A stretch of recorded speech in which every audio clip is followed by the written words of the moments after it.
misinformation. You may be getting misinformation from some of your professors who are telling you this is no good. This is not music. This is unmusical. They may be telling you that. They may be saying this is ruining you. They may be telling you that. And I still hear that sometimes too. But the fact of the matter is, what we're trying to do with our students is say, no, let's find what's musical about that, and about this, and about that machine, or that exchange. Finding what's musical in those things, and then with our students saying, go explore that, express that, discover that. So I think both of us have been trying to show, a little by example, but more through our students, go do that, try that, encourage that. And a lot of conservatory training is, no, that's not right. That's not music. Because the word conservatory, it's about conservative, it's about preserving a very important tradition, this history of music, right? And making sure that young people, young talent can express and preserve the traditions so that they can live. They live through you. But what we're trying to do all the time is say, but wait, imagine if instead we let young people invent the future rather than take care of keep my laundry clean, make sure my flowers grow. Now, I don't want you to grow my garden. I want you to discover your own Garden of Eden. I found mine. I don't need you. I don't ever need my students to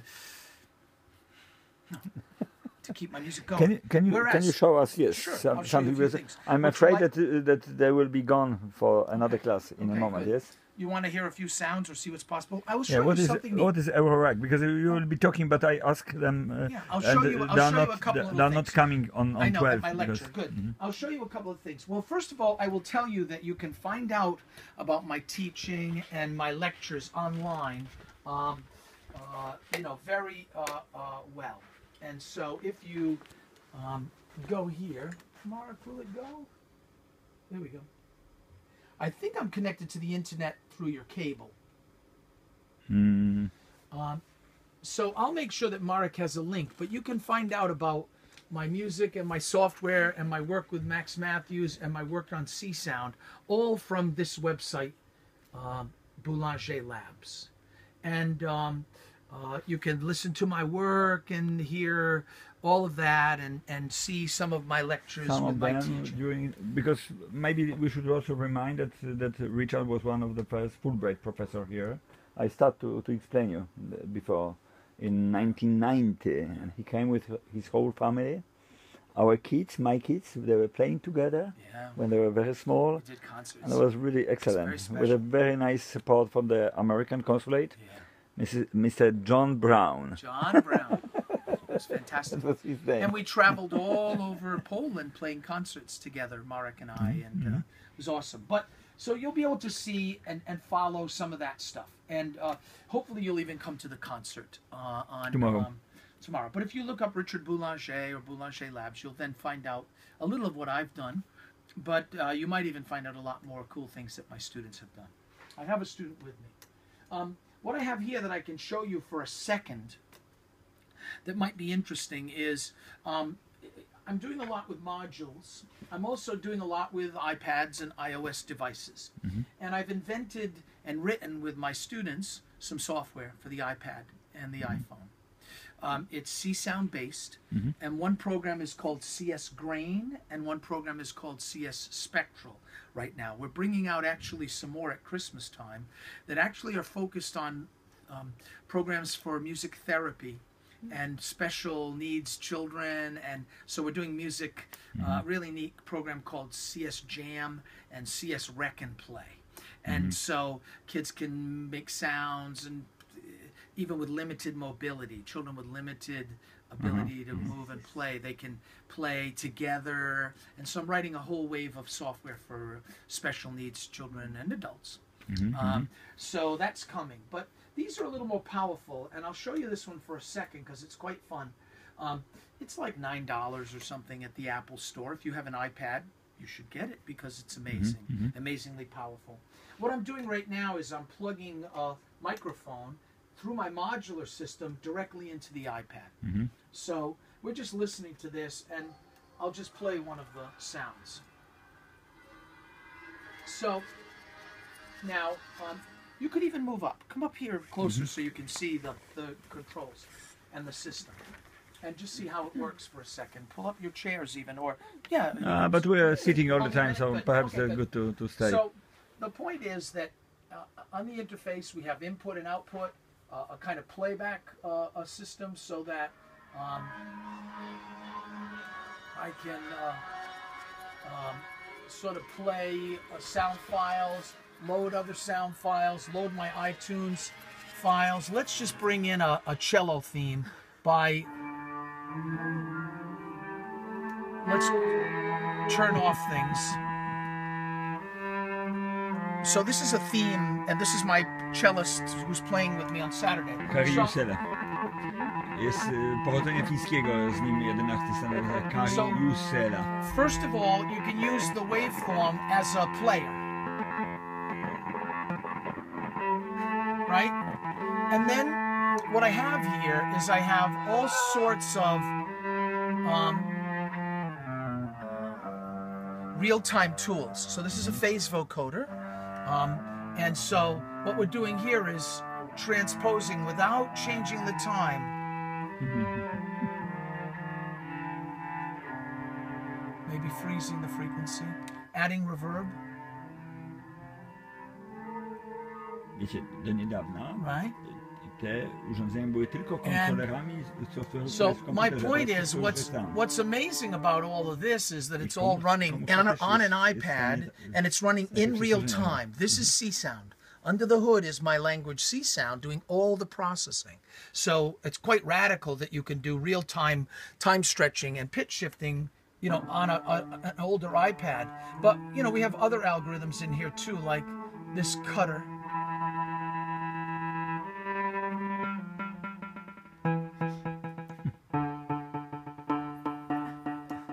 Or a glitchy kind of cutter.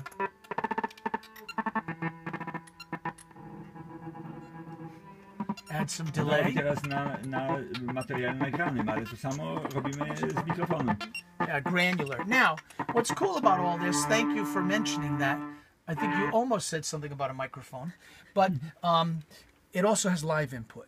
So you can just use it to process live instruments, which I do quite a lot of. So if we go to live input, and I unmute, 1, 2, 1, 2, 1, 2, 1, 2, 1, 2, 1, 2, 1, 2, 1, 1, 1, 1, a whole spectral display, right? 1, 2, 1, 2, 1, 2, 1, 2, 1, 2, 1, 2, 1, 1 minute, 1,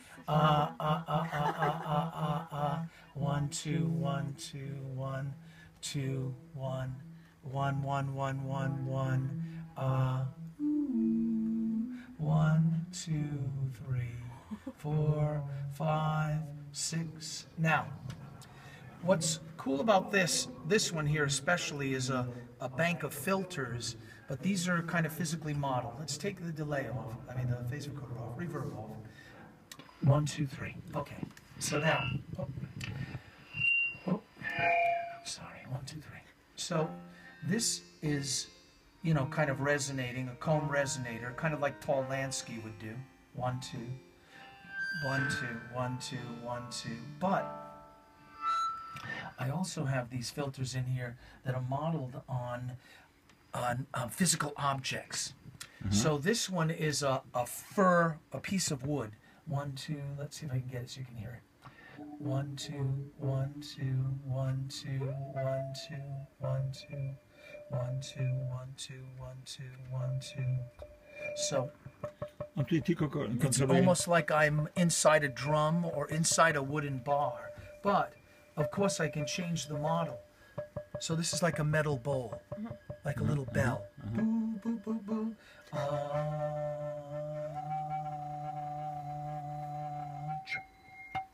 You hear the metallic quality, right?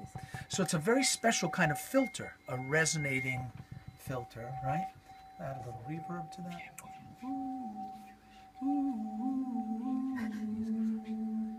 Add a little delay. And now add a little phase vocoder. 1, 2, 3, 4. 2, 1, 2, 1, 2, 1, 2. So there are a bunch of different kind of techniques and algorithms built in to do, well, all kinds of things. 1, 2, 3, 4, 5, 6. And so it'll do file processing. You could save presets.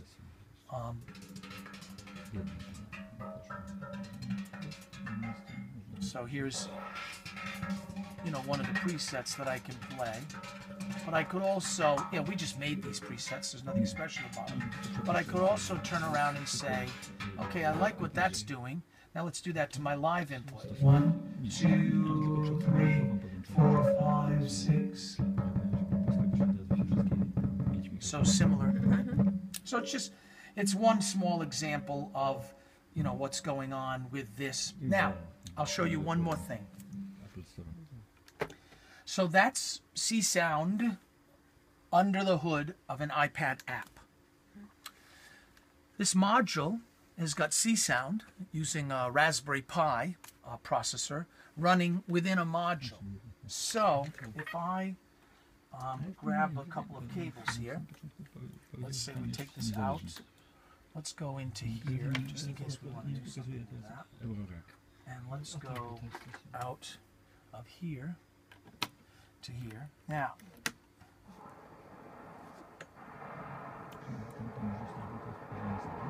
so what you're hearing here is a sample, right? Let's go on this side. Right? So you're hearing a little orchestral sample, but it's also using a granular processor to sort of process it. And that's C-Sound again doing this in this module. And all the knobs that I'm controlling, or all the knobs I have on the front panel, can be controlled by other modules. So you hear me changing it up. Let's see if I can do something here. Hold on. So, Richard, to be clear, the first soft you are showing us on iPad is independent software. It's not a controller. It's a module now because I'm using this module to bring it into the rack. So my iPad becomes a module in my synthesizer. But is you can it possible run it all to by use itself. it? Yeah, That's the point. Okay, I'm expanding what all these are Rozumiecie, with czyli my można iPad. go używać zupełnie samodzielnie, jest samodzielnym programem, ale też teraz pokazuje, staje się modułem tego rozbudowanego systemu i wtedy jest zarówno kontrolerem, jak i osobnym jeszcze modułem, który jest połączony z tym. I don't need to, but that's a very good point. All by itself, all those sounds I was making in the beginning with my microphone, just iPad. Just iPad. Only. So when you have iOS device, nothing. Like iPhone or iPad, boom. All that. iPod Touch is still existing? Might be. I don't know. Because that was the third category. Yeah. But it's iPad. And so that was separate. But what I'm trying to show you now is the same engine that made this app possible is on hardware here. And so this module is now, doing the same kind of things. Czyli to przetwarzanie danych na podstawie kodu, czyli tworzenie C-Sound, który jest najważniejszą linią od lat 50., kiedy powstała muzyka komputerowa. Ona miała dwóch ojców, Maxa Matiuta, który miał ideę, że wszystko będzie robił komputer, i drugiego Leżara Hillera, który produkował partytury, które potem wykonywały zespoły, instrumentaliści.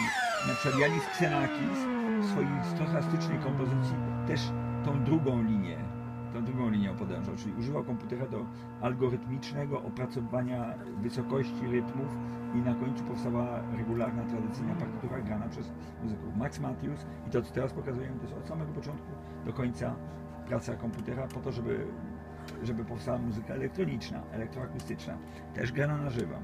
I C-Sound jest jednym z takich najważniejszych programów, który to realizuje. Nie wiem, zarówno orkiestra, jak i partytura, jak i wszystkie możliwości przetworzeń dźwięku, jak i przede wszystkim tworzenia zupełnie nowych dźwięków, nieznanych zupełnie. Bo te kategorie się zlewają tak naprawdę już od paru dziesięciu lat. Ten podział kiedyś był bardzo ścisły, muzyka konkretna, muzyka elektroniczna, pamiętacie? A potem to się wszystko już połączyło. Natomiast w dalszym ciągu zostaje ten podział na dźwięki syntetyczne lub wcześniej nagrane i to, co się dzieje na żywo. To jest jednak w dalszym ciągu różnica. Chociaż przed chwilą mieliśmy tą wiolonczele i za chwileczkę on głos przetwarza tak samo jak tą nagraną wiolonczelę, więc tutaj też właściwie już prawie nie ma różnicy.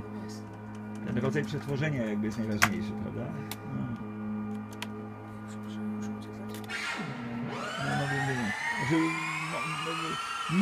W każdej chwili możecie wyjść, bo on z kolei się przygotowuje do swojego wykładu. Także tutaj jest taka moja prośba tylko, żeby ewentualnie nam na chwileczkę pokazał coś, no, bo jak jesteście tutaj, no.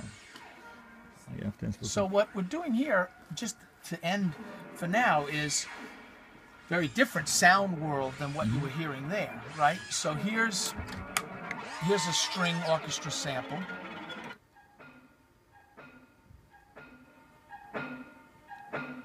Right? And now I'm using a module to voltage control.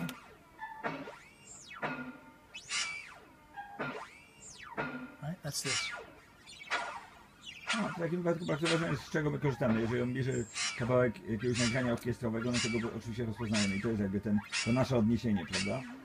Bo jeżeli weźmiemy jakiś sztuczny, abstrakcyjny dźwięk, to już to przetworzenie będzie miało trochę inny charakter. Right? I w A4.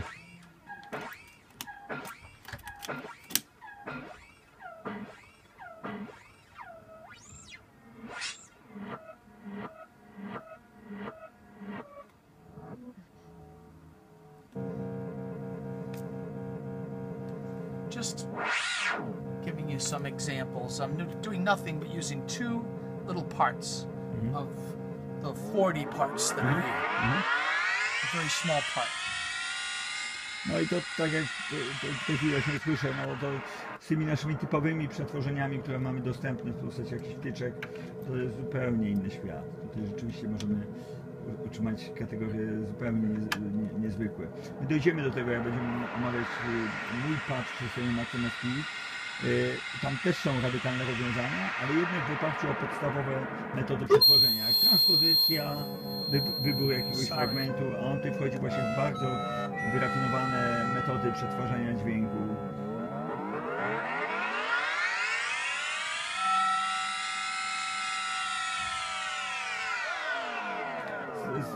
Mam też poczucie tego, że jest tak bardzo trudno dla Was jakby tak to ogarnąć. Więc najlepiej jest po prostu to, co widzicie, to, co słyszycie, akceptować. I to jest najlepsza metoda. To jest jakby część różnych modułów, jakichś fragmentów czegoś, które się i tak gdzieś tam składają na określoną całość. Zapewniam Was, że my, mając jakby taki systematyczny obraz tego wszystkiego, też czasami jesteśmy troszkę zagubieni, bo tak, bo to jest jakby cały czas od początku. Ja zresztą tak tłumaczę.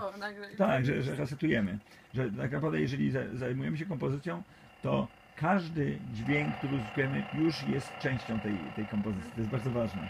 To nie jest tak, że my ćwiczymy miesiącami i dopiero wtedy, jak się stajemy sprawni, to zaczynamy komponować. Nie. Nawet nie znając niczego, już możemy zrobić ciekawą rzecz. A ktoś, kto siedzi tygodniami, miesiącami, latami, nic ciekawego. Co to jest taka, zwłaszcza w tej dziedzinie, wiecie? Bardzo dużo jest osób, które są tylko ekspertami tej technologii. I to jest jakby koniec. I jeżeli oni są w naszym zespole, to nam bardzo pomagają. Jest okej. Ale tutaj jakby nie ma przełożenia. This is a present for Marek. He doesn't know yet what it is, but I will show you. Because every piece needs a drum beat if you teach at the Berklee College. Ja się wstrzymuję z jego prezentami, bo cały czas mam So this is called a pocket operator, and it's a little drum machine. Let's see. Let's see if we get it to work. Pattern. Go. Come on. Where are you? There it is, but...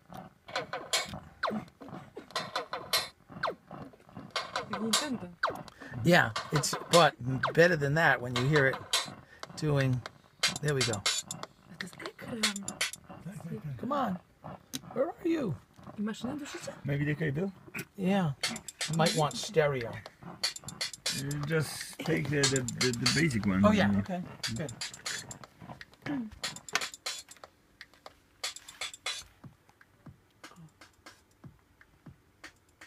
Okay, let me get the loudness. The big knob?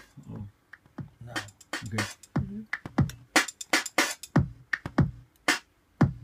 Już widzę, jak to dawniej on zaczynał to robić i potem zaczynał tańczyć z tym. Ten mój przyjaciel i w ogóle.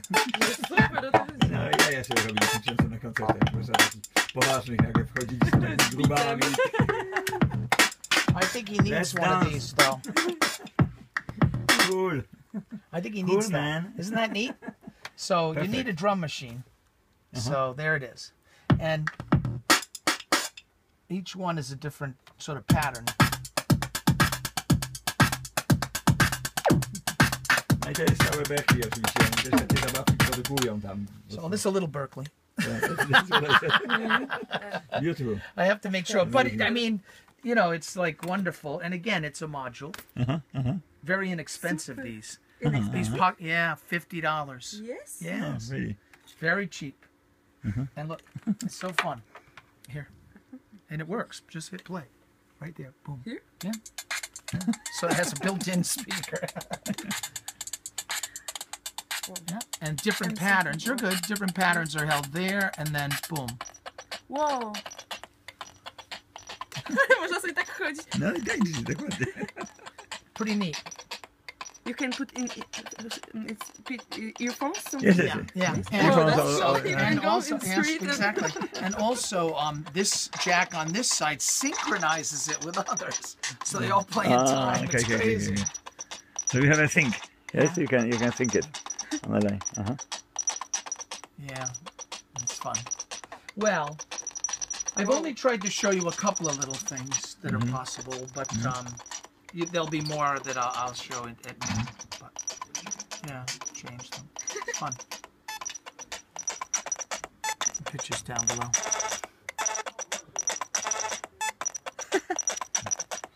So I have not Amazing. yet, isn't it neat? Yeah, I haven't yet played, written a piece with drum machines, but someday I will. I haven't had the courage. I'm too much of a classical musician, but I buy a lot of drum machines. I keep buying them, but I haven't written any music with them yet. I buy them and sell them.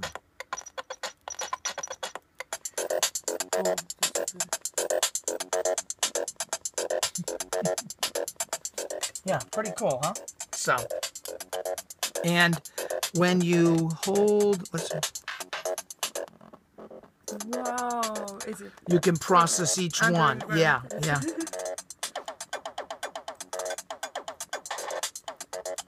So it does new fill patterns. Smart. And I like that it's a little sewing machine with a little robot playing the beat.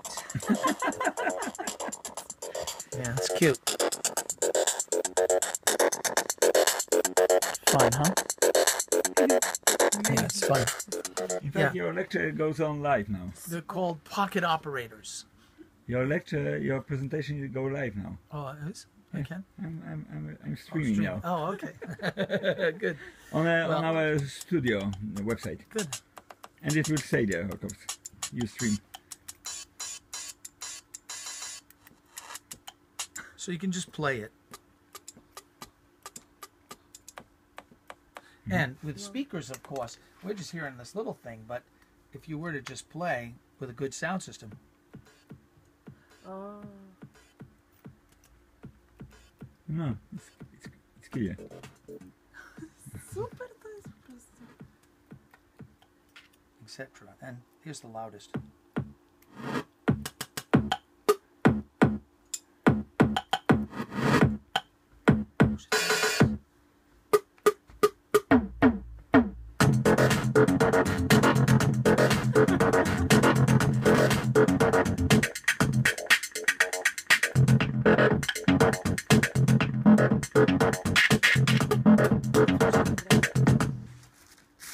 Neat, huh? It's fun little thing. So, good. Yes, enough? No. Play. You play. Yeah, we can jam. But fun. Nice. Okay. Yes, please. Figure it out. And yeah, A czemu? and I'll cook up a different rhythm right here.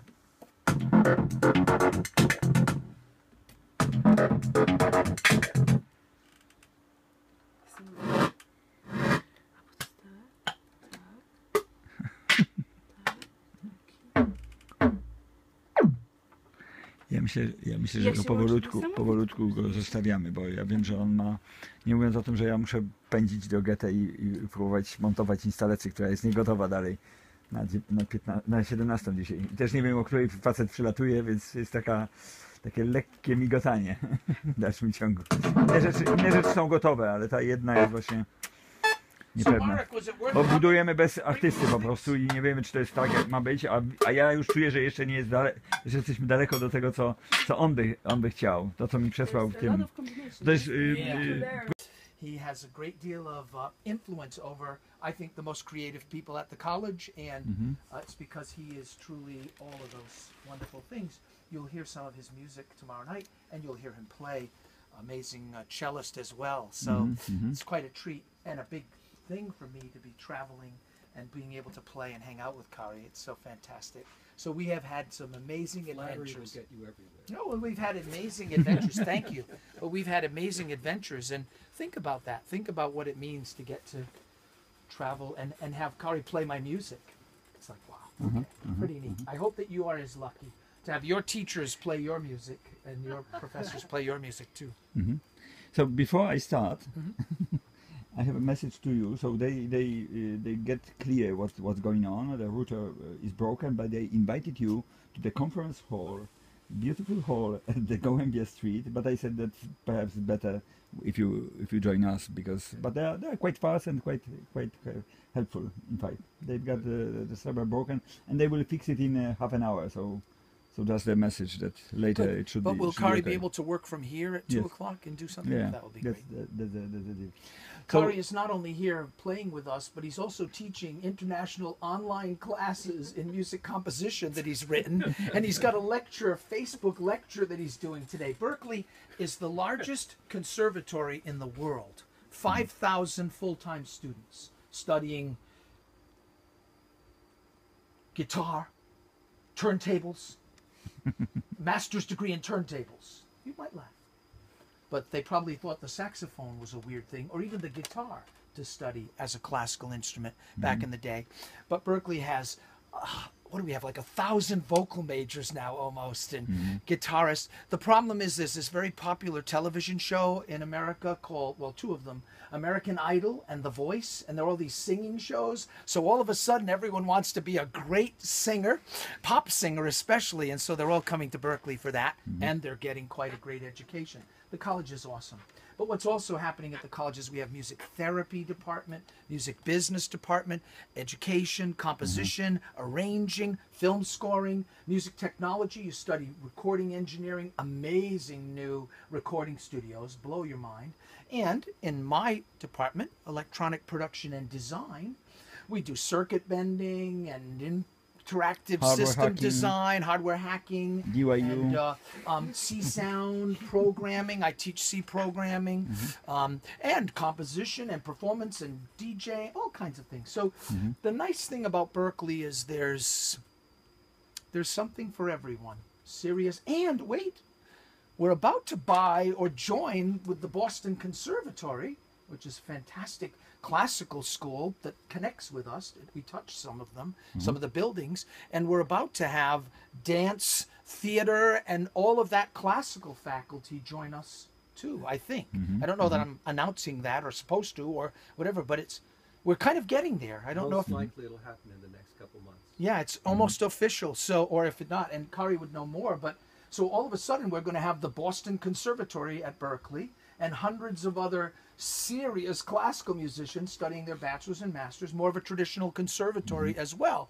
Although we've had, like I said, a lot of that too. I come from the conservatories, but I also come from the computer research laboratories as well. So Berklee's a neat place. Marek has seen it. He's been there. Well, it seems to be like a part of the official speech already. I think I'm it's sorry. like just I can't help. introducing. So let's It's make an advertisement. let's make a short, not intermission, but interruption, because I think that we should go back a little bit just to remind some of you, which are like kids now. They know the background and the history of not of the place, but the first time when you came here as a Fulbright professor. It was 1990, and was a turning point for the studio. moving out of the analog to digital. In fact, discussing a lot about this because we are returning several times to build up the new combination between those technologies. Yep. But that was a really crucial moment for our studio when Richard came for one semester with his whole family, with his kids. They were almost the same age like my kids, and we are melting and mixing a lot of things with a great support by the U.S. consulate here. And what is very nice to remind the name of the consul, his name was John Brown. John Brown. So it's easy to remember. But it was excellent. And it turned out that his wife studied computer music at Columbia with Milton Babbitt. It was like, So what? there was like a point. What? in this Really? moment. I mean, I wish I had studied computer music with Milton Babbitt. It was like we were at a party. You're kidding me. With you used the, you used that Columbia Princeton synthesizer? Well, I had some class. So crazy. that was 25 years ago. And what is quite significant moment, when you came here, you also brought later, during the next visits, you brought a lot of tons of equipment. From which is Berkeley. in fact in A5, we are building up the kind of historical studio there, including the beautiful gifts from Berkeley. So this is also that was nice. It would be very hard to special. bring that much equipment now, but we were able to bring a lot. Berkeley donated all kinds of synthesizers and computers at the time, and I think at that time that was nice. That was really used. They were magical and powerful, and things change. Now a lot of that technology is on your laptop and in plugins, and there are probably a lot better ways to do that. But boy, there was a nice window there. I was really glad Berkeley gave me all that equipment for you. That was so nice. Well, and I should also appreciate the moment that you are the first lecture with a series of lecture for this year Audio Art Festival. We are starting this series of the education, the very special education. And what is quite important, you should remember that tomorrow we have another class, We have a nice, like a workshop. Today we are talking mostly of Today what, we're talking what about you see. modules and modular synthesizers and sort of a way of kind of going to the future but going back. Tomorrow, Mike Berillo. tomorrow I will introduce Michael in a minute. Come in, Michael. Come in. Sit. So Tomorrow I we will have talk step by about step the other members of the group which yes, will play I'll introduce in tomorrow. a minute. Yes. Tomorrow I'll be talking about C sound. And when I came here, that was really exciting. It was exciting to start to teach C sound. And we had a Mac SC or something, we had a computer. And so to make a tone with C sound, when I was starting here in 1990, you'd get everything ready, you'd prepare a file, you'd hit render, and probably the next morning you would hear it's very slow, or you would hear nothing, and would be like, oh, what did I do? And that was a very slow and hard teaching. But C sound as a language connects directly with the history of computer music. All of the discoveries are in this kind of language. Well, what I'm going to show tomorrow is so much fun, so I hope that some of you will come back or you'll tell your friends. C sound has grown up a lot. And C sound is now, I'll be showing little glimpses. It's running in my iPad apps. It's running in my modules under the hood. It's running in VST plugins. It's running in Ableton Live. It's a really powerful, intuitive synthesizer now that's running in real time and has a great many front ends. It's a very powerful way of developing software, developing very unique sounds. And so tomorrow I'm going to show all the different ways that C sound has grown up and works. And so it'll be a lot of fun. That will be at 10 o'clock tomorrow morning. So today is, we'll get a little taste of C sound. I will use it for a minute, but tomorrow I'll focus entirely on it. Today is to just talk about modules, make some sounds with you, and show you some of that.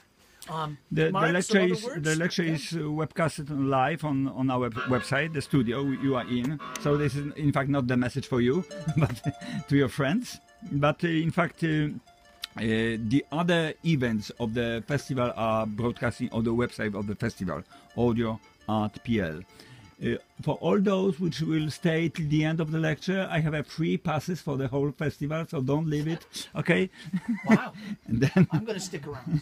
then they're almost ready. They look like this, but perhaps some of you have it. But to get it really valid, I need to stamp it by no the bootlegs. stamp of the Musikazentrum Art Society. So everything is in my hands now. Okay. So allow me to introduce you for 1 second, and Okay. then we could finish my introduction.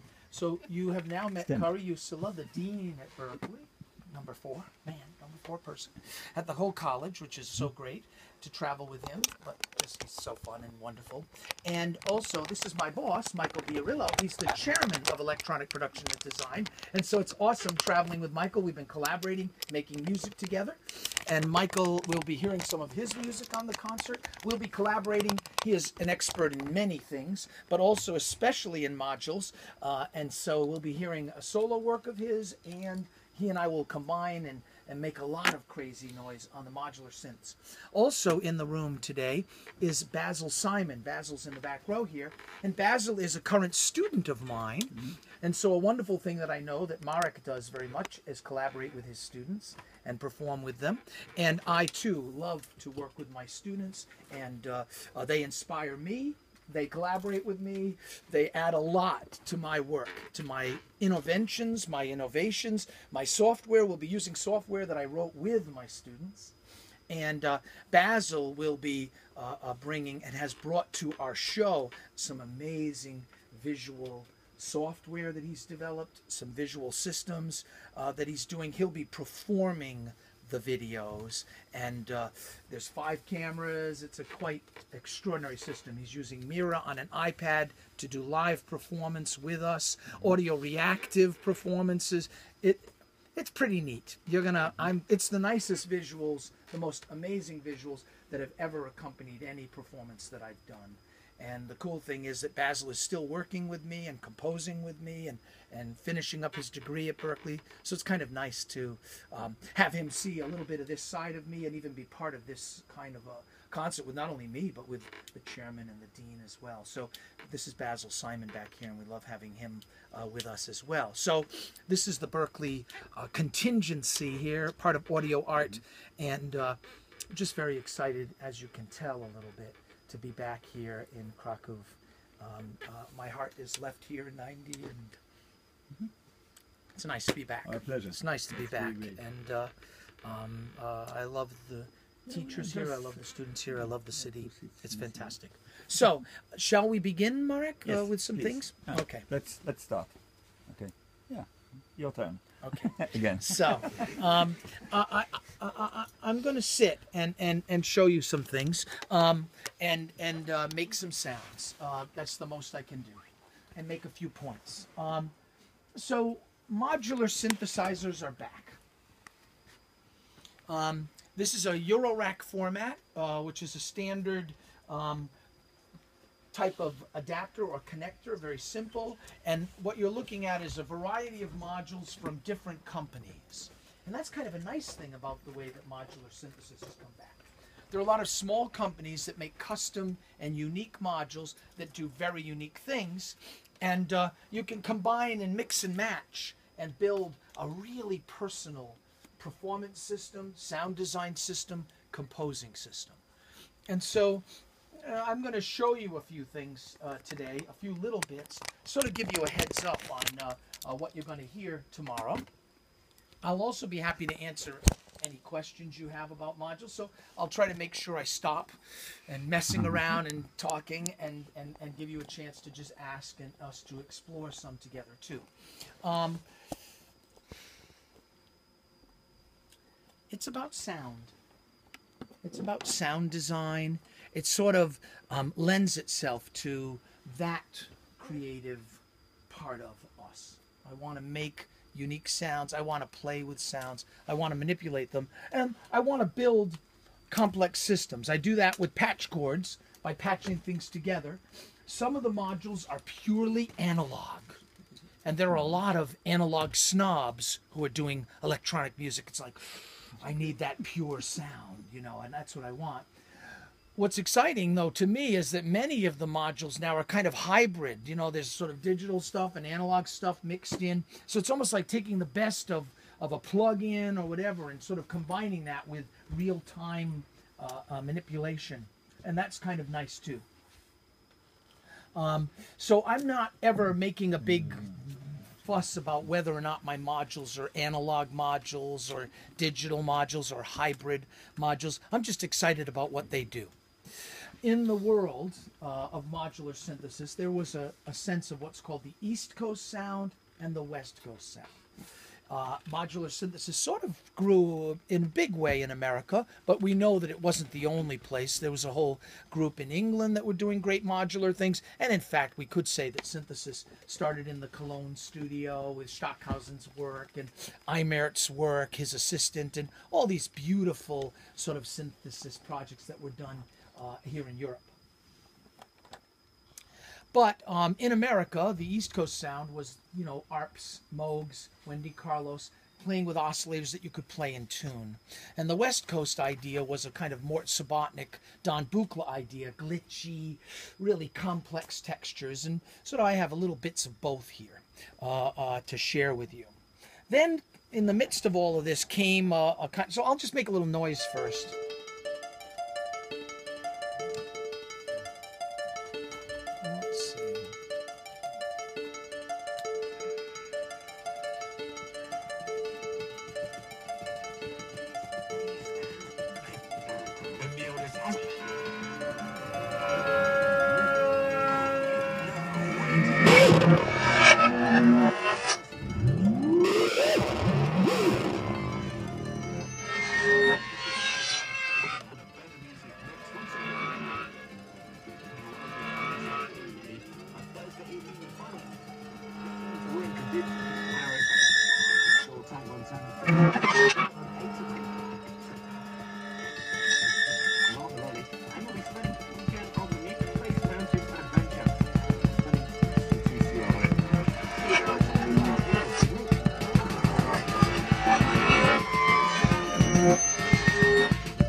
Well, just a little fun noise to get us going, just for fun. And some of that had kind of John Cage-like classic Williams mix vibe to it. I have a FM radio module that's playing back different radio stations, and I'm randomly choosing between them. That was a little bit of what you were hearing there. I was extending the modules in my rack by using a C-Sound iPad app that I have that was playing this sequence here. And I'll show you how this works in a minute, but it's now on an algorithm that's kind of cutting and bouncing. This glitch is this app. Now, you might say that's cheating. I thought this was a lecture about modules, and it is. And what's so exciting is there's a module, this audio damage one, just this little sliver at the end, that lets me bring in any iOS device. So any of the apps that you have running on your iPhone or your Android or your tablet or your iPad now become a module in your modular system. So I kind of love that it allows me to kind of bring those modules in and use them, use any of the programs on my iPad. So that was a little bit of what was going there. I had a classic instrument here for you. I had a theremin. And let's turn down some of these guys. Okay, let's see. Where's my theremin? He's coming in from here, out of my just a sine wave oscillator, into a delay line. And where is he? Tough to remember sometimes what you've done. There he is, out of there into here. He's into number 5. Yeah. Okay.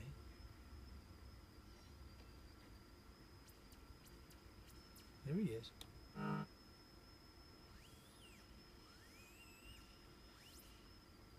I don't want to hurt you because he was very, very loud earlier. But the idea here is it's a classic kind of theremin module that allows me to sort of perform with gesturally, and I'm sort of gating an envelope generator with it and playing with it. Let me make sure I bring him in right. There he is. Okay.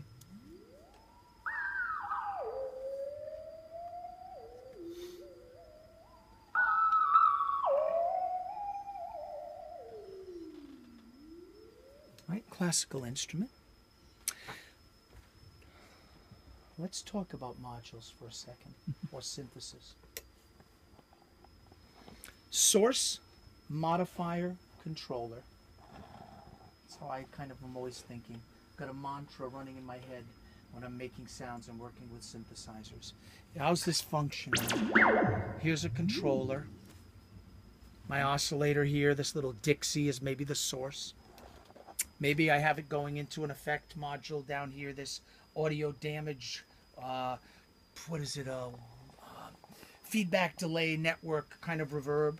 And then also, because I didn't want the theremin to run all the time, I wanted it to stop, I applied a gate to the signal. So I have an envelope generator here, modifier, and that envelope generator is turning on. You see the light flash when I get within range, and it's kind of popping open a gate, an amplifier, and letting me play it for a while, and then maybe get out of there and close down.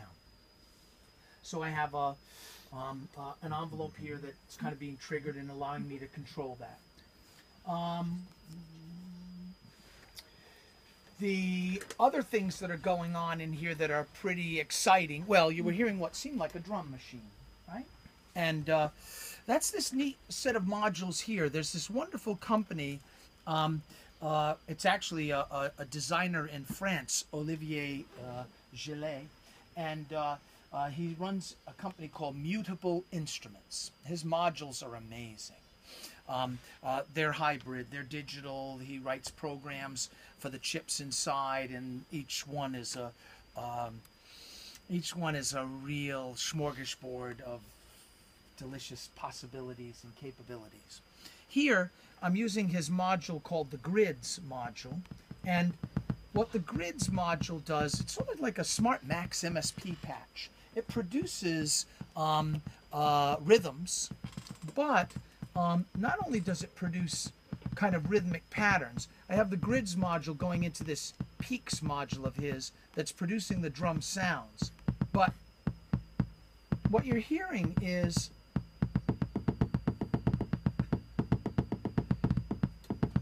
it's kind of playing a rhythm, but it's permutating it in a really smart way. So he has this idea in his design for using these topographical maps that allow you to sort of introduce more chaos, or not. So we're still keeping the pattern, but it's like an improvising drummer that might be keeping the beat, but sort of mixing up the rhythm, the rhythmic motive a little bit, right? So, and that I'm actually doing, instead of turning it by hand, I'm using a very important concept, and the theremin was a good example of it. I'm using voltage control. So the whole concept of synthesizers and what made them so interesting wasn't just that they made sounds and a variety while they bring new sound palette to all of us, but it was this idea of automation through voltage, that you would be able to allow a voltage to a changing voltage to automate or change some parameter of the sound.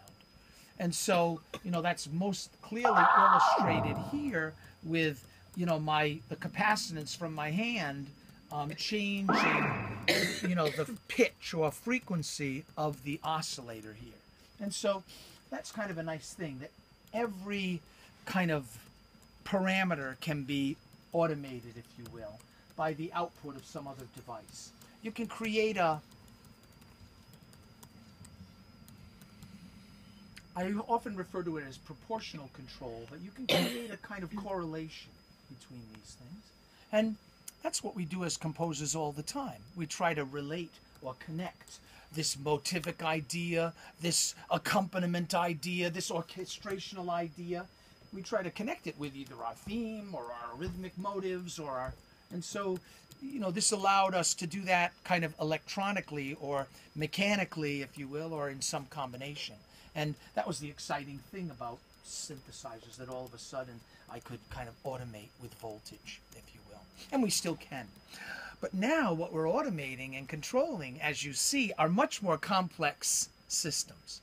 I'm automating and controlling these algorithms rather than just a simple oscillator's frequency or a filter's cutoff frequency. That was classic synthesis. That was the East Coast idea. I have an oscillator, it plays in tune, and I can use a keyboard to play a melody, and I could maybe connect a filter and I've got that. I've got my keyboard controller with its CV and gate output, and we could control in that way. But now we have a much more complicated system, and I'm still jacking in and controlling, but now I'm controlling, as you heard in the grid's rhythm, I'm controlling and affecting the algorithm. But I'm still affecting it with my hands. I'm still patching and having fun kind of playing in the mud again. I'm a programmer. I focus a lot on C-Sound, which is a programming language, a giant modular synthesizer that you write and design sounds in text. What I'll show you tomorrow is all of the new graphical and intuitive ways of working with it, but it's a lonely and quiet and cerebral way of making something.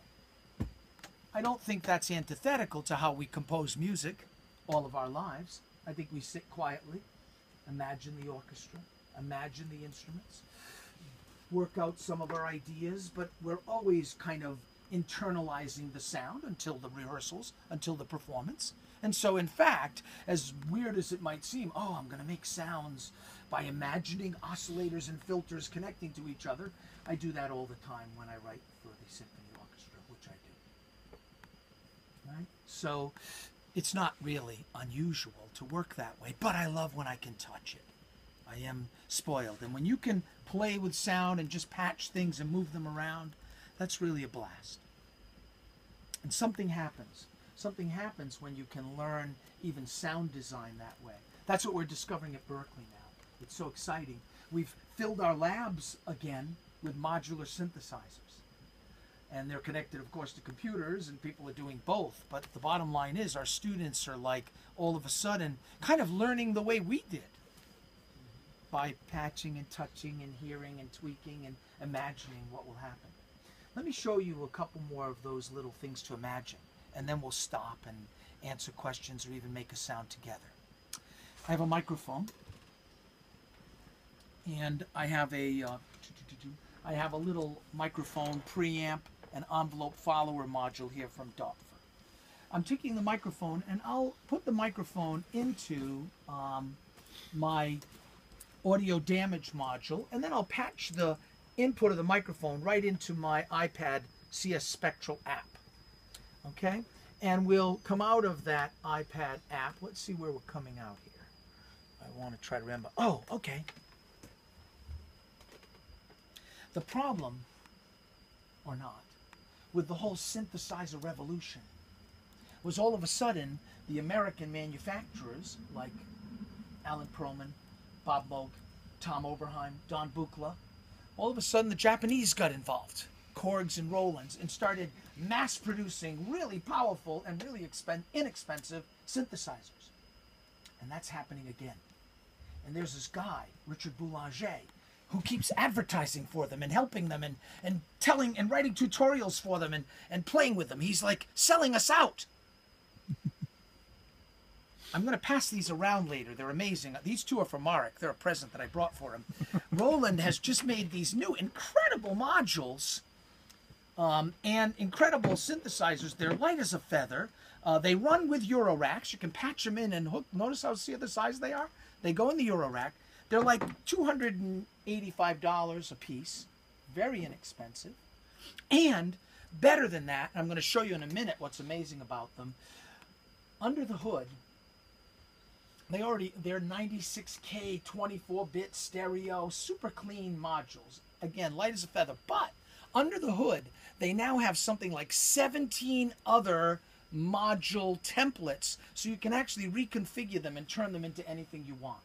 And I'm going to show you a little bit of that. So this is this new Roland Iris series. Quite amazing. So I'm going to use one for a second to do some sampling, because I'll be using this in the concert. When we improvise a little bit with Kari, he's going to be playing the cello. I'm going to capture him, sample him, process him, and use a little of these modules to do it. I'll show you a little glimpse of that right now. But just today, Roland came to my studio, and I spent a day filming tutorials for them. They released those tutorials. And so you'll be able to go online. This lecture that I'm giving today, or some of the things I'm showing you, you'll be able to go to YouTube, look up Richard Boulanger, look up Roland, and you'll be able to find me explaining a lot of this again and showing you some cool things and showing you especially what you can do with the Roland modules. Now, I love showing what you can do with all modules, and I'm always sneaking in some C-Sound modules and other little things in all those Roland demos. So, sorry, Roland, but I can't help myself. It is amazing, and they bring a video crew and edit all the stuff and translate everything. So it's kind of nice to be able to share some of my passion and some of my teaching online like that now. And so you'll be able to go and look and check out some of what happens. I'll try to recreate a tiny bit of it for you right now for a couple of minutes, okay? So let's take a microphone, because a lot of us, I think, care. It's fun to make sounds, but we might be thinking, you know, I'd like to play, I'd like to do a new chamber music, I'd like to do something with electronics and acoustic instruments. I have friends who are phenomenal musicians like Kari playing cello. You bet I want to play with cello and electronics. I want to play with synths and violin and flute, trumpet and orchestra, etc. So I'll show you a little glimpse of what you might do even with a modular synth or with CS Spectral, CS Grain with that. So here's a microphone. We're coming into my envelope follower. We're coming out of my envelope follower into the Roland Scooper module, which is their sampler looper that includes all these cutting, scattering algorithms. So it's a granular processor. I'm coming out of the Scooper into the Demora, which is their delay line system. Delay and echo, we use it all the time. We love it. This delay line goes from like microseconds to 10 seconds. The range is incredible. It's double buffered, so you can do all kinds of sweeping of time with no artifacts, no glitch. It's quite a great delay instrument. And so I'm coming out of the delay back into a couple of little mixers here. I'm into 4 on this side and 4 on that side. So let's bring up channel 4 on the mixer, turn everybody else down, and see what we have here. 1, 2, 3, 1, 2, 1, 2, 1, 2, 1, 2, 1, 2. Let's erase the buffer. 1, 2, 1, 2, 1, 2, 1, 2, 1, 2. Let's turn off that. 1, 2, 1, 2, 1, 1, 1. 1, 1, 1. Okay, I'm letting you listen also to me talking through CS Spectral. So I'm glitching myself, and we don't want that now. Let's turn that off. I think that goes off like that. Hold on, you. Cut it out. 1, 2, 1, 2, 1, 2. Okay. So here we are straight. I think we're straight. I think I could clear this and then record 1, 2, 1, 2, 1, 2.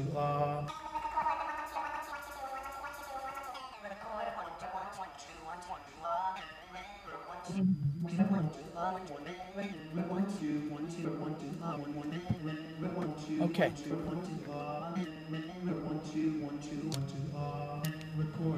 Okay, so here's the scooper capturing me saying that, right? Now, it's got some controls here. Pitch, right? A filter. And it's got this scatter.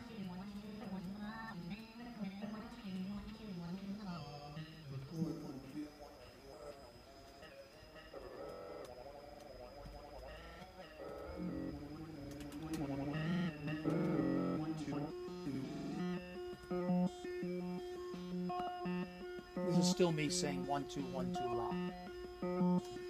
What they built into the scooper, which is their scattering looper, is they've taken these cool scattering algorithms, these granular sort of cutters that are in their System 1 analog synth, and they've said, let's just make them an audio effect. What I'm choosing here is a different scatter algorithm.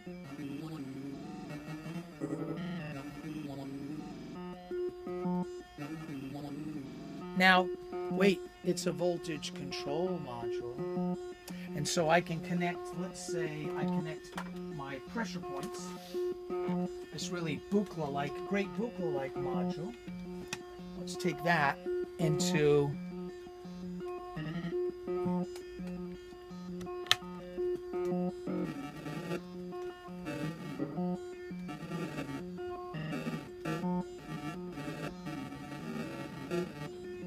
right? Let's take another pressure point and use it on the filter.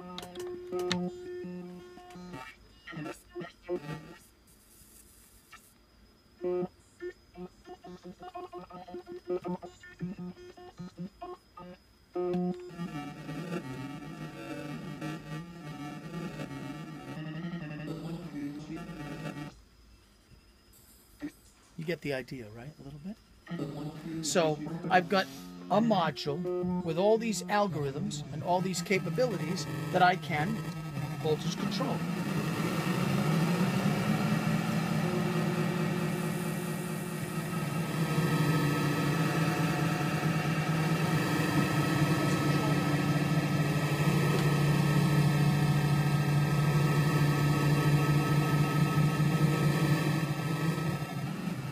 Let's control the time. Right here.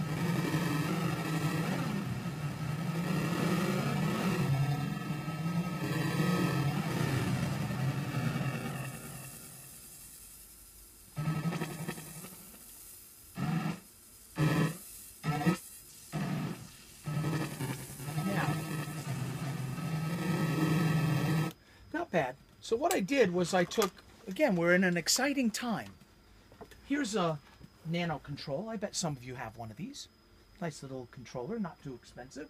Nice to hook up to your Ableton Live or some of your plugins. And this module just came out a little while ago. It's this Expert Sleepers module that allows you to plug in any USB controller and convert any controller into control voltage. Cool. So I've got, you see the lights blinking, right? Because I'm sliding slider 6 and 7 and 8. They're not connected to anything. Like what I did with the theremin a minute ago, I've now turned my traditional MIDI devices into, I've interfaced them with my modular synth.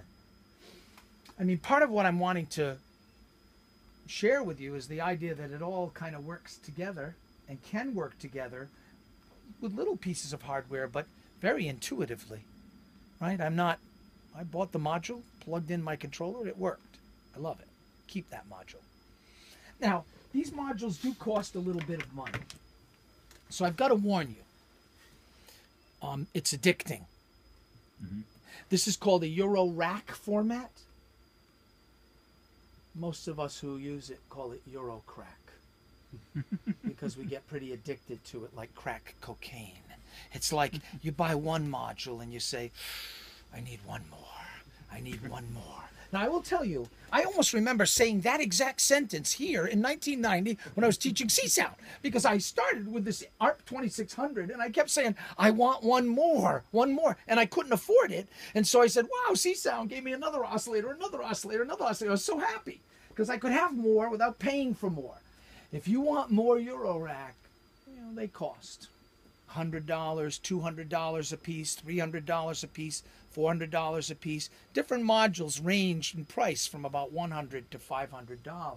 And worse than that, the darn cases that hold the things cost about $800 or $700. So, and it's so nice because it's so easy to plug these things in and out and just pull out a cable. It's a little ribbon cable, plug them in, move them around. It's fun.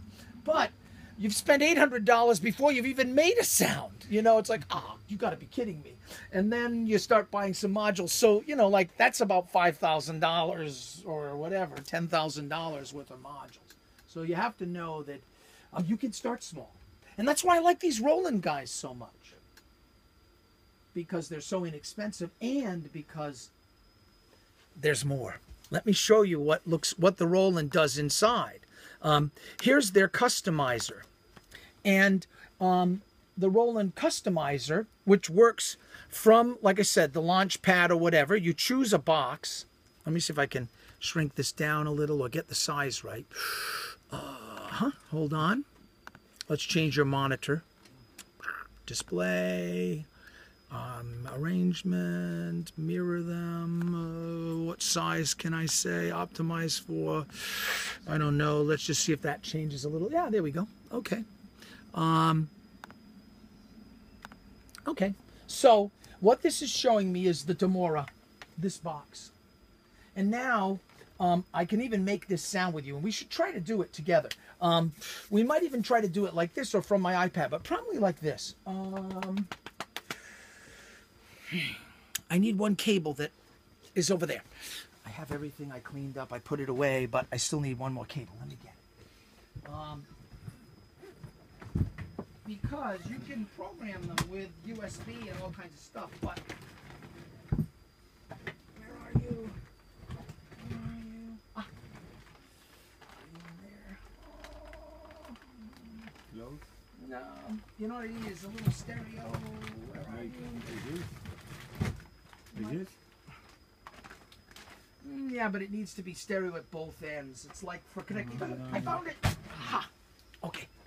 Okay. Just a little headphone cable. Now, you can program them from your iPad wirelessly. You can program them with USB, micro USB. It's pretty amazing. These boxes are digital in and out at 96K without requiring an interface, just USB, digital audio. But I'm going to use just a headphone cable, and I'm going to come out of my interface here, out of my MacBook, and then I'm going to plug in to the front of the Demora. Now, let's take the cables out for a second, and just so I know what I'm doing. And so here it is. Now, what you're seeing on the screen, I don't know if you can see it with all the clutter I've got in front of you, but let me see if I can move it up or something. It looks like I can't, but what you're seeing here is essentially the way that the Demora is patched internally.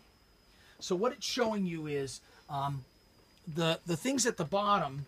And by the way, again, you can go online and watch the whole set of tutorials on how to program this. So if I go too quickly or it doesn't seem to make sense, you can go and watch me do it step by step and the whole bit.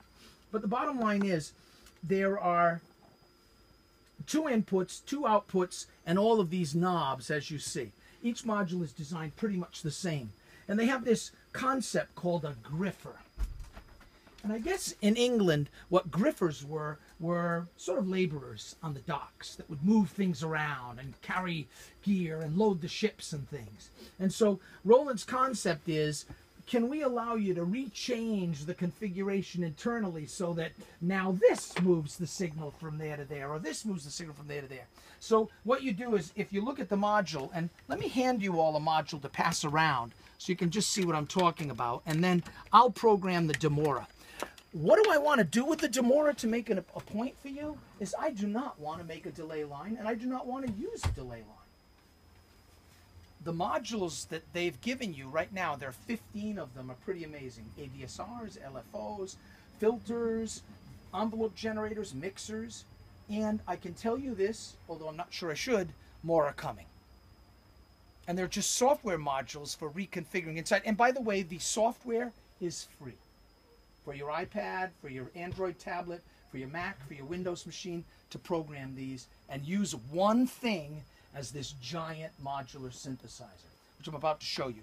But here's a module. First, you're going to love it. And you can, it's light as a feather, rugged. In essence, they have their own case. So you don't need to buy a cabinet if you want to run it. You just plug it in. Very nicely designed. So what we do with this is we essentially, hopefully I can reach. We essentially, there we go. He's looking pretty good there. We say, look, I'd like to add a module. And here they are. So we might say, you know, I'm going to have a noise generator. Boom. There it is. And you know what I'd like to do? I'd like to just take my noise generator out. So let me patch the output of this again so I know what I'm doing. I'm going to just patch it in right here. I'm going to take away, well, I'm just going to use 2 new cables. Okay, here we go. And I'm going to patch that noise generator, or well, I'm going to patch the Demora right into a couple of channels of my mixer, okay? The output. Okay, so here it is. And there we go. So the Demora is there. It's patched into my mixer, and we're hearing nothing. But maybe you'd like me to say, connect the output. Oh, I have to make sure I told it that this is the module we're using and everything. Let's see. Yeah, okay, come on. And select main module. Let's say Demora. Good. And select MIDI port. Send remote audio. I may need to do it from my iPad and not from the Mac if that's okay with you, but come on.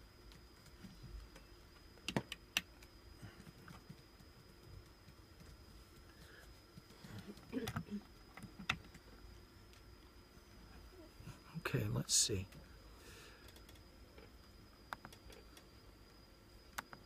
Yeah. Yeah.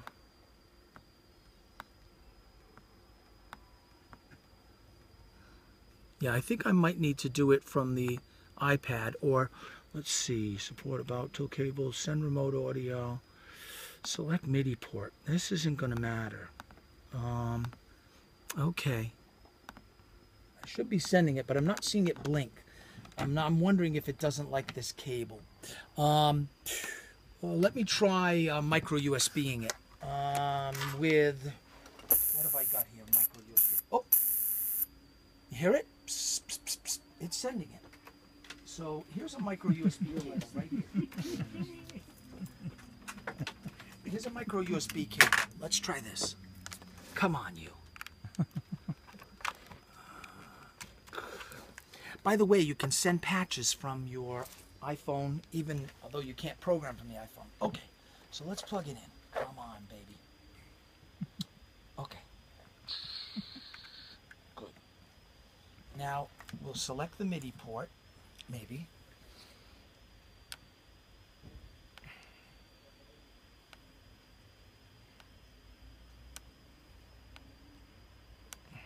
Okay. Now, we'll send. Yeah, no. Let's connect again.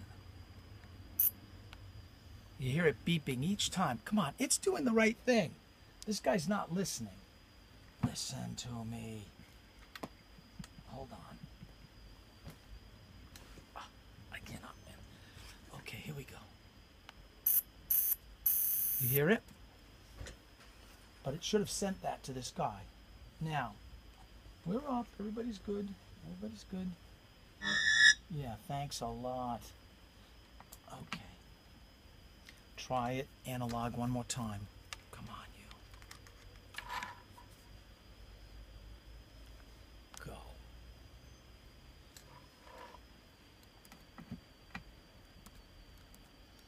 I just don't... Well, I don't know if I can show it to you. Darn. Oh, I might show you tomorrow. Come on, select main module. One more time. Demora. You know what I'm going to do? Let's quit. Start one more time. Nope. And I'm going to try with the iPad in a second, okay? If that's okay with you guys. Go there. Pick noise. Let's try putting the noise out. Yeah, we have that. It's not paying attention. Let's try with the iPad, okay? Low battery, but we're going to give it a go. And if this doesn't work, then I'll have failed. It happens a lot. When you work with technology, you've got to be ready for this. Okay, let's see if I can do this. Come on, you. And I'll show on the screen what I'm doing in a second. IRA customizer, go. Okay, there you go. There we go. I will succeed. Now,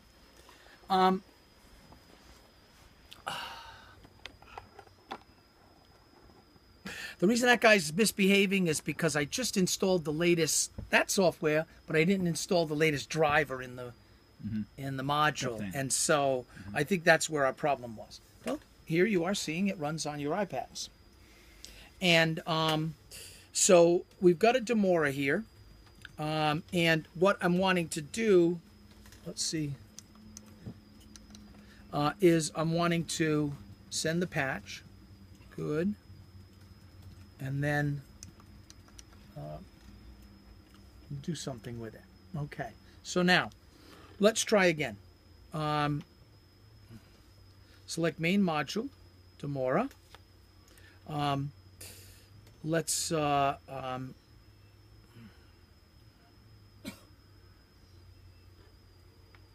not save anything, and let me pick something. There it is. And it's wanting me to maybe put something in. And you know what? It may have always been working, but I just didn't have audio in, but it should have worked with just noise without.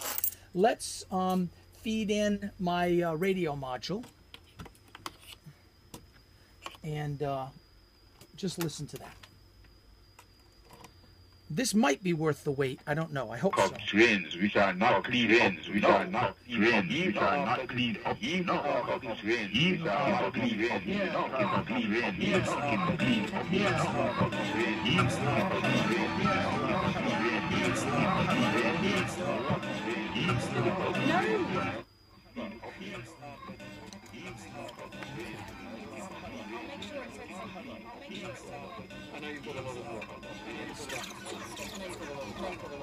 Okay. So you see that I'm controlling the module from the iPad directly. You're hearing some of the changes. Now let's throw away some things. Start from scratch. And make my noise patch, and then do more. Okay? So let's first of all say new, not save it, and here's just the Demora. Okay? So what I wanted to do, as I said, was just bring out a noise module, and I wanted to connect the output of the noise module directly to the output of the Demora.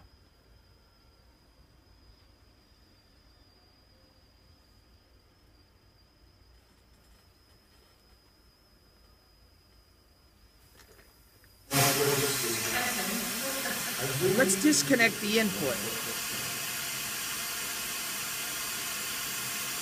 Now, there's no noise generator in a Demora to begin with, right? So I've just sort of made it a noise generator module. Pink noise, white noise. There's no LFO in a Demora. Let's add an LFO. Let's make the output of the LFO control the type of noise.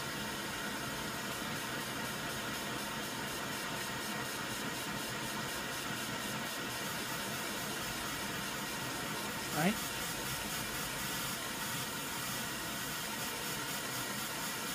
Let's bring out a stereo voltage controlled, if you will, amplifier. And let's take our noise away. Come here. Get out of there. Okay? I don't want to hear that. I'll sit like this so you guys see. Okay. So now let's take the noise into the amplifier. Boop. In. And this noise into this amplifier. Boom. Let's take the outputs to our outputs. Boom. Boom. Good. Still don't hear anything. I could turn them up. But let's turn them down. And let's use something like an envelope generator. So let's grab an ADSR and pop it here and take the output. So we're going to use it just like I was using over there to gate the theremin. Let's take the envelope's output into the amplitude input of our amplifier. Turn it all the way off. Now I need something to trigger that. So here's where these graphers come in. Let me see what it's called here. This button is called grapher number 5. So if I take the output of grapher number 5 and go to the gate in of my envelope generator, I can use that to trigger this. Let's give it a decent attack, decay, sustain, and release.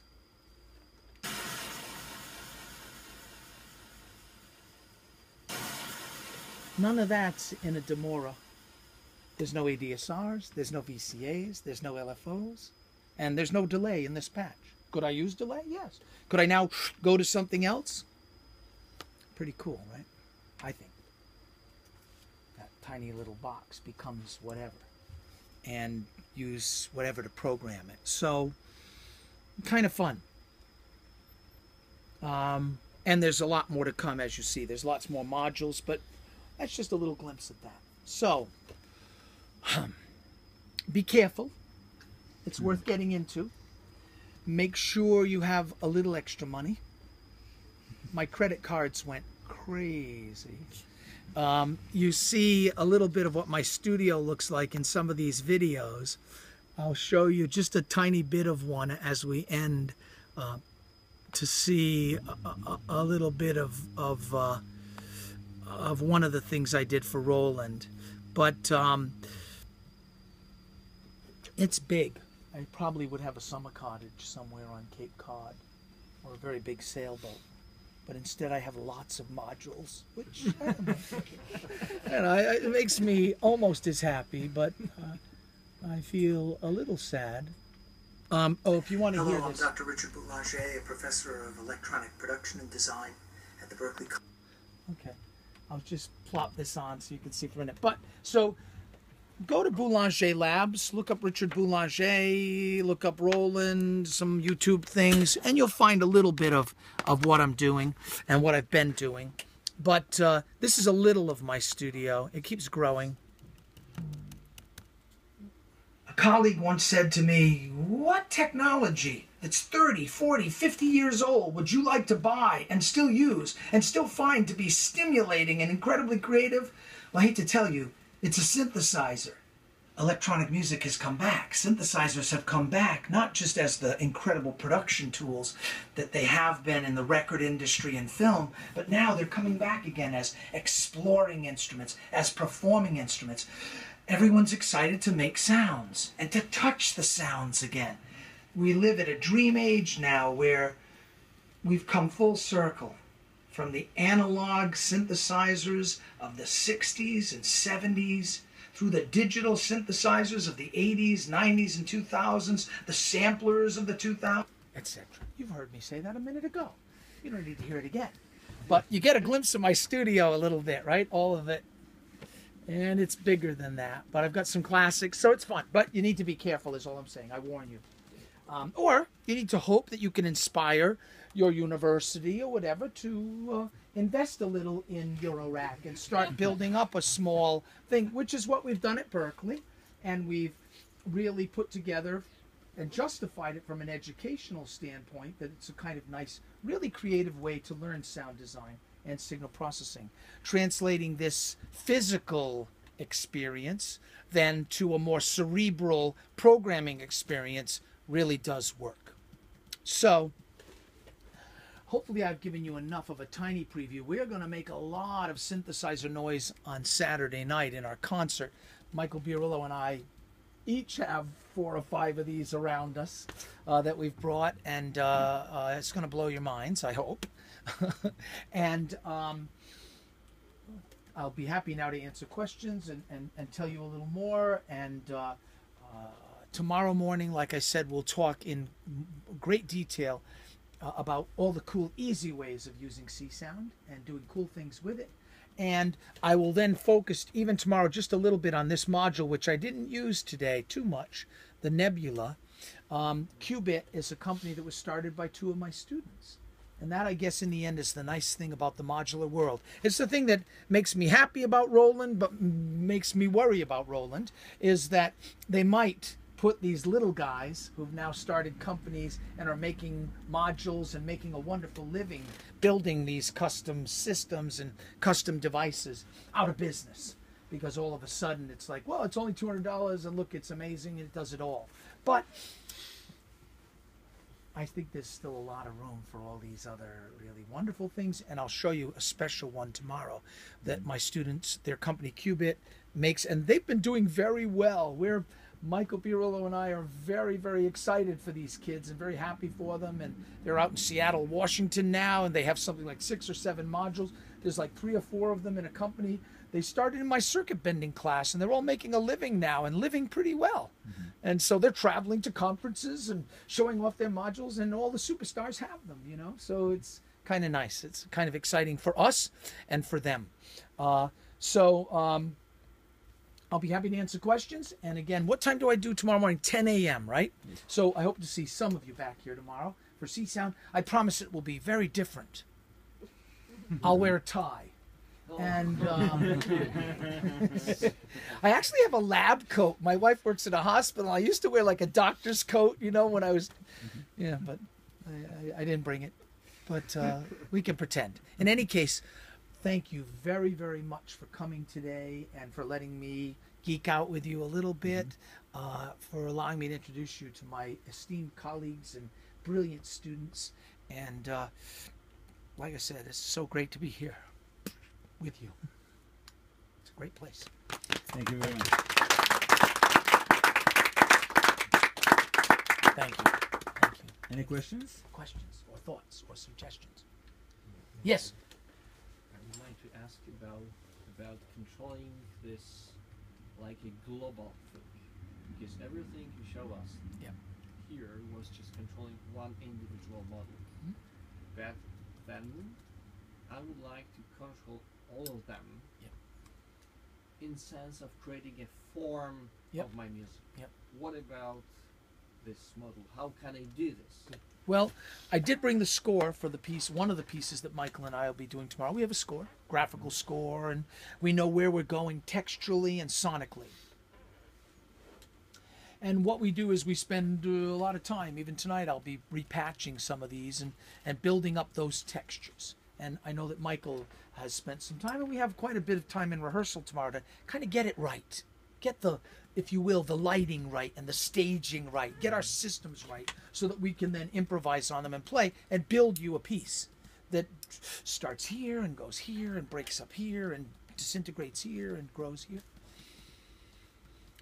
This company, Expert Sleepers, though, builds a nice set of modules that allow you to interface directly with Ableton Live. And so you can use host apps on your laptop to, in essence, fully program and automate these systems. So I have a nice big Expert Sleepers setup, not that big, but about 6 modules of theirs that do allow me to kind of hook the thing into a sequencer, into a DAW, and play, you know, in time with a DAW. Maybe even Michael will tell us a little more. We have a colleague, Matthew Davidson, who's developed a bunch of wonderful modular systems for the Macs, for Cycling 74. He's developed Beep. But also Matthew's quite a modular expert. He graduated from Berkeley, went on to Motu, developed a lot of the Motu software, a lot of the interfaces, Performer, and a lot of their stuff. But also at his home, he was building these giant modular stuffs. He became a collaborator and friend of Wendy Carlos's, helped her realize some albums, brought out a lot of his own, and wrote a lot of software for putting the two worlds, the DAW and the thing together. And even now when he plays a concert, and I'm going to want Michael to tell you more detail, but I was surprised because we were doing a big concert last summer and he's sitting there and his modules are going into Ableton Live and they're not coming out of the modules. They're coming out of Live. And I'm like, what is he doing?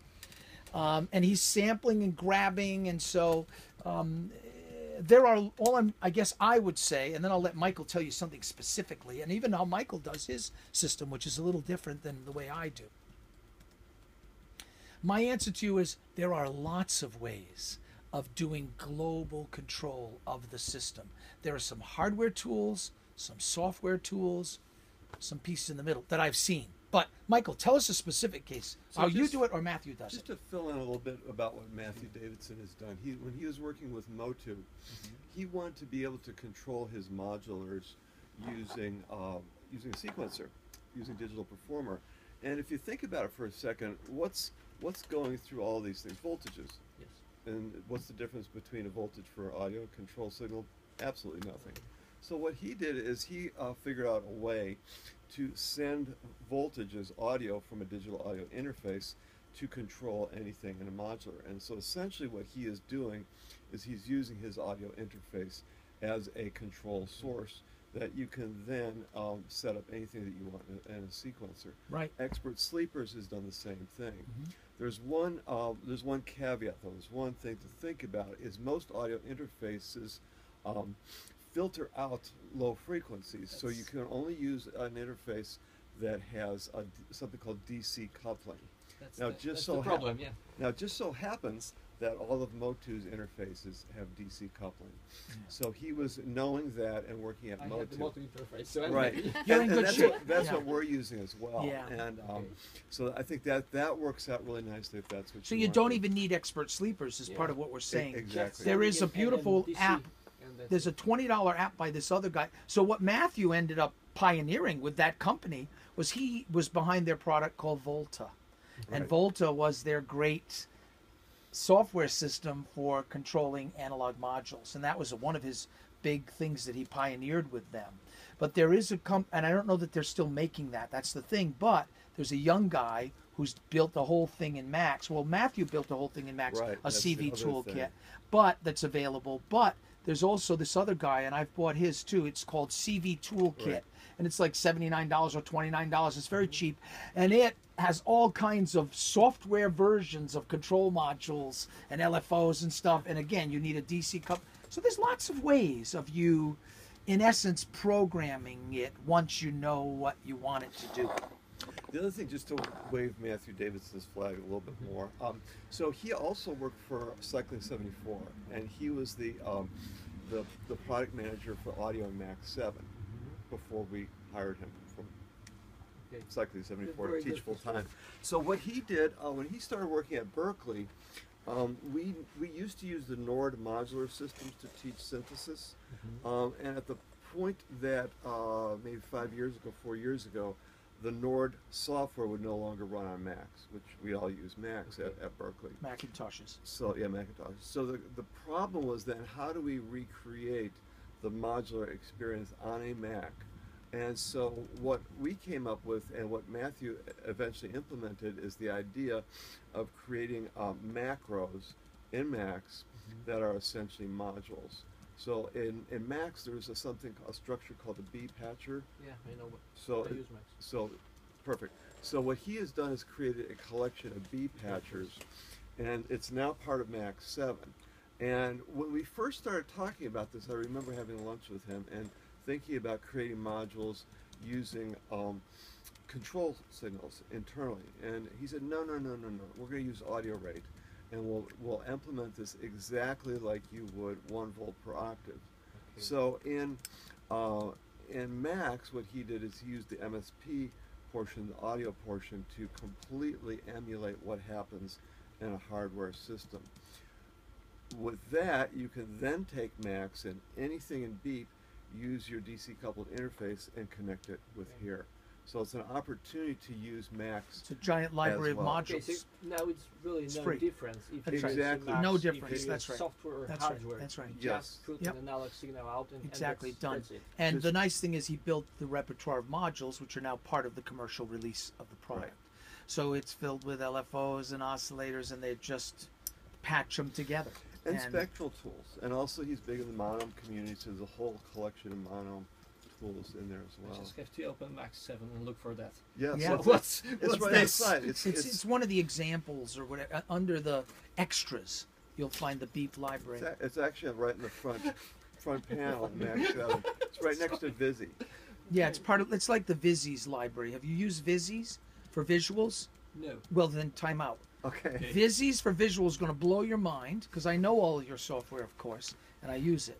And the Vizzies for visuals you're going to love because again, all of you are going to love if you have Max 7 Vizzies. Allow you to build really nice visual things. It pre-configures lots for you, and Matthew's Beep is almost like the audio version Right. of that. Okay. So it's a simplification Okay. of, like, we all know in Max, those of us who do it, well, we know how to make filters or flangers or chorus, and we've built patches that do all kinds of stutter editing like this.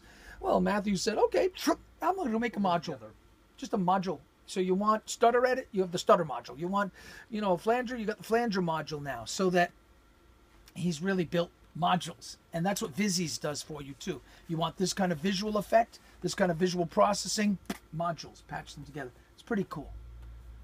Now, all of them have limitations because Max has limitations, but it again makes it a lot easier to get a lot further, a lot quicker. And it's the answer also for the question of global controlling. Exactly. So It's yeah. If could you're a be Max in person, as bing. many computers, as many places, and Yep. without Yeah. any problem. Yeah, no, it'll reinforce what you've done, and I will only say as a preview, tomorrow I'll be showing you all of the nice ways that C Sound is part of Max now too. And so if you know Max, you're going to be able to do all these great visual things without knowing too much, all these great synthesis things without knowing too much, and all these great C Sound things without knowing too much. And we've tried to use Max in a way as a hub to connect all these worlds, which is what we've done, and you'll see some more of that. But Michael, this was the other thing, I guess, that Matthew does, though. His Beep thing is part of his modules, but also he uses Ableton Live to sample on the fly, and he uses Live as so he's capturing, like you saw me make some sounds, and a few of them were okay. Well, wouldn't it have been nice if I had grabbed it and made a loop out of it, and like I could do with a scooper? Well, he's doing that all the time with Live. So when you're jamming with Matt Davidson, he actually uses a lot less equipment, and yet he captures all these little burps and blops and bleeps that he makes, and now they're ostinatos and they're motives, and he runs with them. So it's, it doesn't surprise me that he'd have some smart way of using all these other tools. I'm a bit of old school, I'm just, and I had a little higher limit on my credit card, so I could make that mistake and buy more modules if I wanted. So, and Matthew was a little younger than me and just starting his family, and it's like, okay, my kids are out of college, so okay. My midlife crisis is my modular rig. Could have been a motorcycle or who knows what. It's a midlife modular crisis, but it isn't a crisis at all because, like I said, and like I would end. My life, right? You might have an issue there because you're in the middle here, so be careful. But don't say we didn't warn you. But the idea that things have come full circle is so exciting, and it's so nice to be able to share all the new things we know and we do with the way we started. That's incredible, and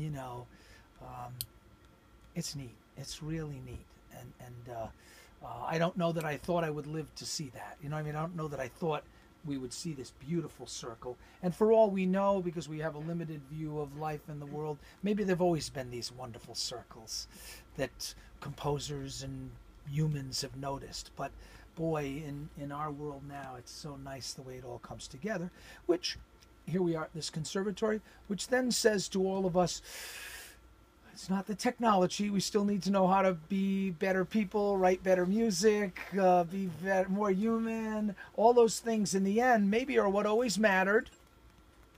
And so maybe they even matter more. You know what I mean? There's no excuse now, the way everything does work together. Now we also have to continue to become better musicians, and you know, so that makes this happen too. So I'll just throw in kind of a counterpoint to some of this and to your question.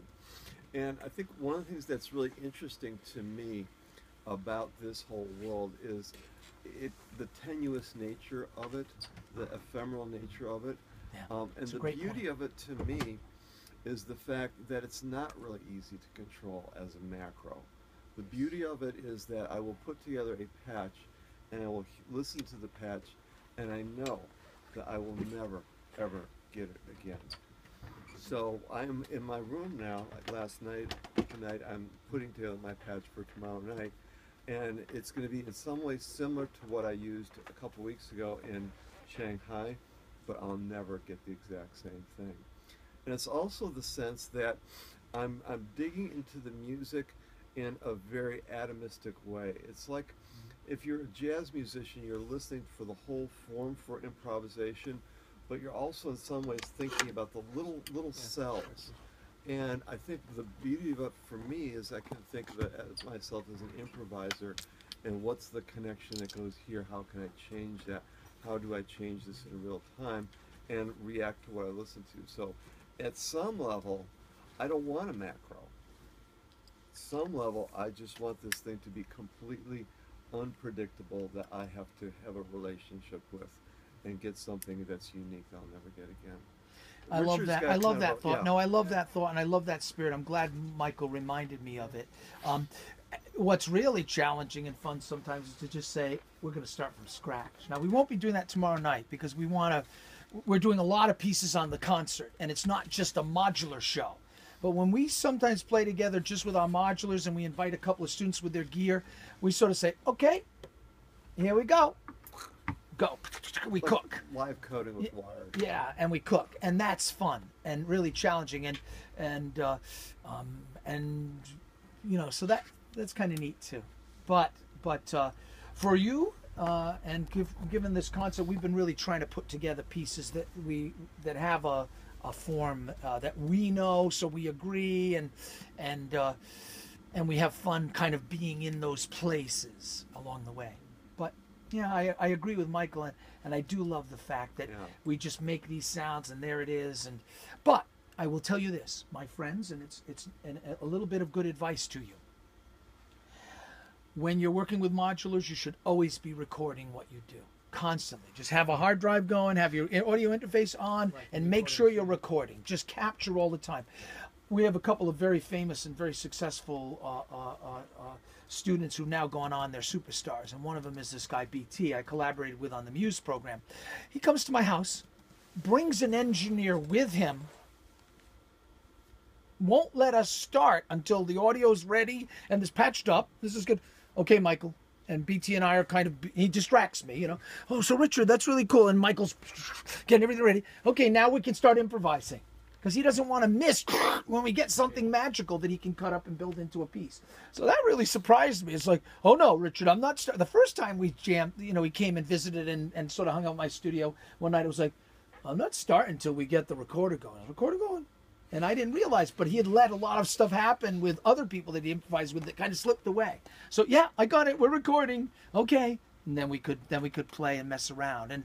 And by the way, I will tell you, that's a fun thing to do. It's really fun. Now, Michael and I are we're both playing our own things, and we're looking at each other, and we're talking to each other, and that's cool. What do you like? Hey, great. And while we're rehearsing, I'm yelling over to him, and he's yelling over to me, and oh, yeah, that's super.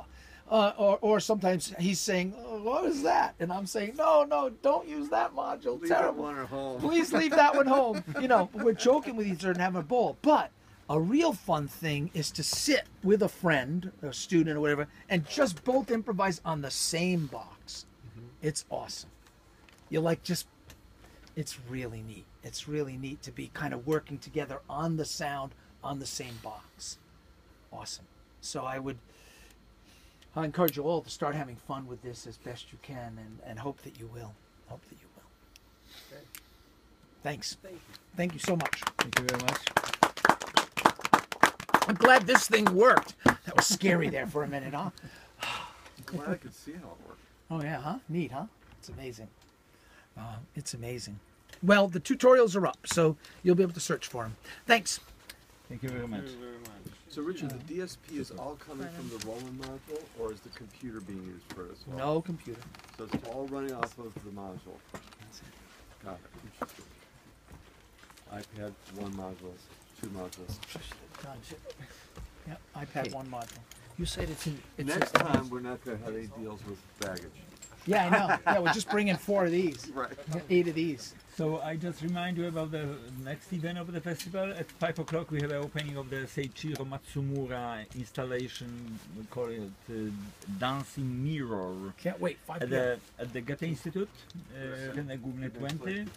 Then here at 6 o'clock we have a This is Max 7. It's just an object which is called a ensemble. beat. One is called Ensemble More. This beat. Okay. If you have a Max. Belarusian